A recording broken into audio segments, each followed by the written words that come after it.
Hey guys, let's do another power problem. A 1300 kilogram car has a maximum power output of 130 horsepower. How steep a hill can it climb at a constant speed of 81 kilometers per hour if the frictional forces add up to 625 newtons? Okay, so first thing I notice with this problem is it's giving us the power output in horsepower. Let's go ahead, use that and convert it to watts. Okay, so P is 130 HP. And to convert that, I know that 745.7 watts is 1 horsepower.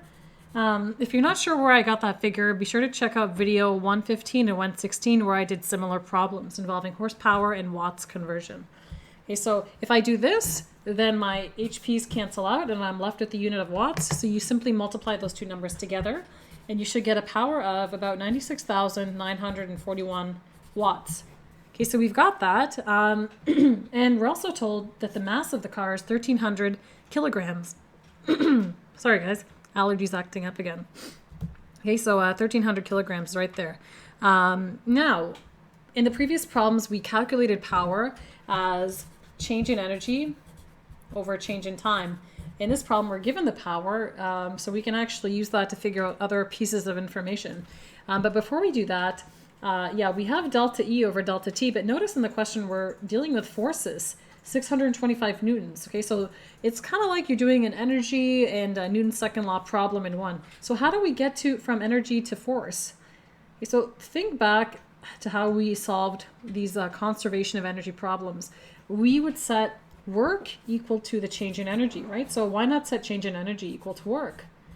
And then based off that equivalence, we can remember, okay, wait a minute, we also solved work as force times distance, right? F times delta D. So work is F delta D, and then you rewrite your delta T on the bottom there. Now this is where it gets really cool. Okay, so hopefully you guys realize this, and if you didn't, here it is. Delta D over delta T, distance over time, what is that equal to? Speed, right? So speed is equal to delta D over delta T. So in other words, you have force times speed. So pretty much you have P is equal to F times V. This is a really handy formula if you're dealing with power, force, and speed. But I really encourage you, don't just memorize this and start plugging it in. Make sure you understand where it comes from. Understand these steps. And that way you'll understand how to solve these problems better. Okay, so we have to figure out how steep the hill it can climb based on the maximum power output of the car, right? The power output of the car is due to a certain force delivered by the engine. So you know what? Because we're dealing with forces, let me just draw a free body diagram quickly. Okay, so we've got a hill, which I'm going to draw as a ramp. Here's your car. And let's draw the forces acting on the car. We've got its weight that goes straight down towards the center of the earth, Fg. We've got the normal force up and perpendicular to the surface. So there's Fn. We've got force of friction going down parallel to the plane, so FFR. And we've got the engine pulling the car up the incline, so F engine. Okay, so notice most of the forces are parallel or perpendicular to the ramp, so I'm going to use that as my coordinate system. So X is up and parallel to the ramp, Y is up and perpendicular from the ramp. Okay, so that means I have to break up Fg into its X and Y components. So here's going to be my FGX, and then that's my FGY.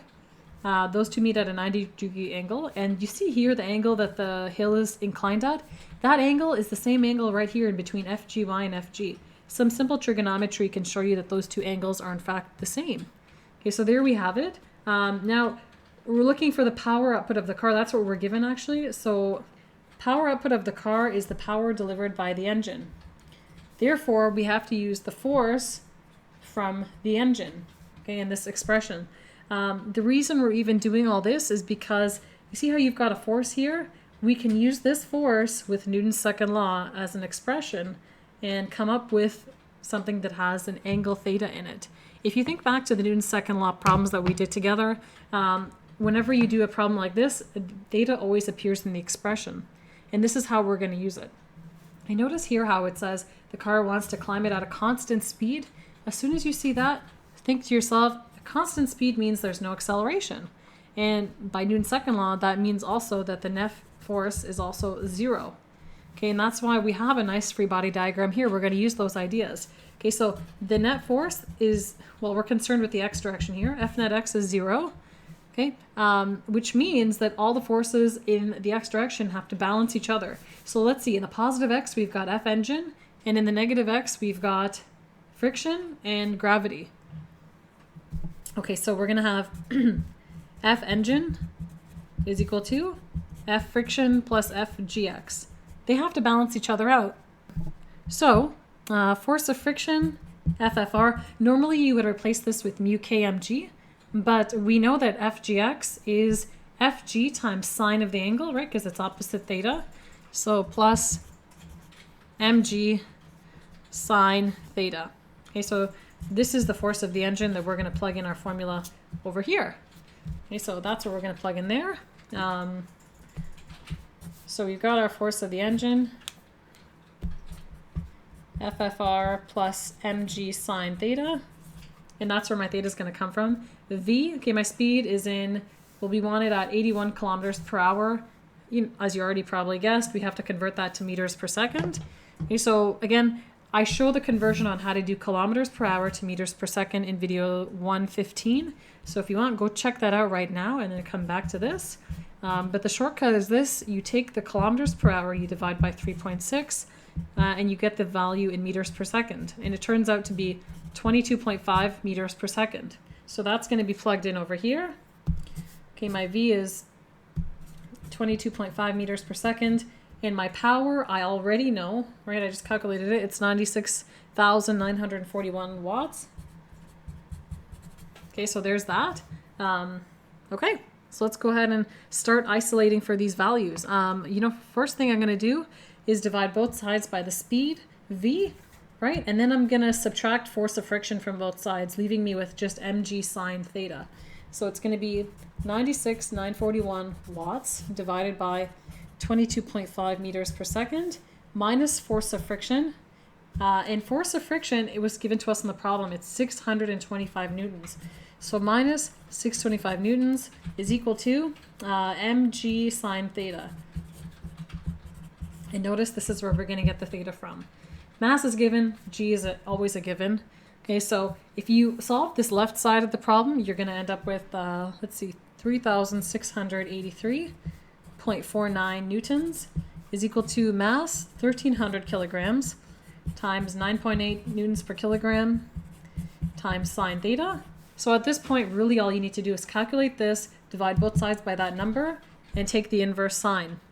Okay, so when you find this out and you divide it by both sides, you're going to get that sine theta is equal to 0.289128. And now to get theta by itself, you need to take the inverse sine of both sides. Inverse sine's in operation, so then you get theta on the right. Inverse sine of that decimal is 16.8 degrees, and when you round that to the correct number of sig figs, which is 2, you're going to get theta is 17 degrees. And there you guys have it. So that is the steepest hill that the car can climb, 17 degrees. Guys, I hope you enjoyed the video. If you did, be sure to smash that like button.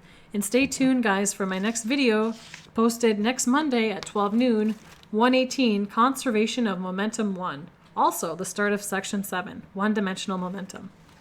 Hey guys, that's it for this episode. If you enjoyed it, be sure to check out some of my most recent videos posted over there on the right, which you can click on your screen right now and watch. Other than that, guys, I hope you enjoy the rest of your day, and I will catch you in the next video. Is the end screen too long this time? Wait, you're still recording? No! Oh. Gotta move that chair out of the way next time.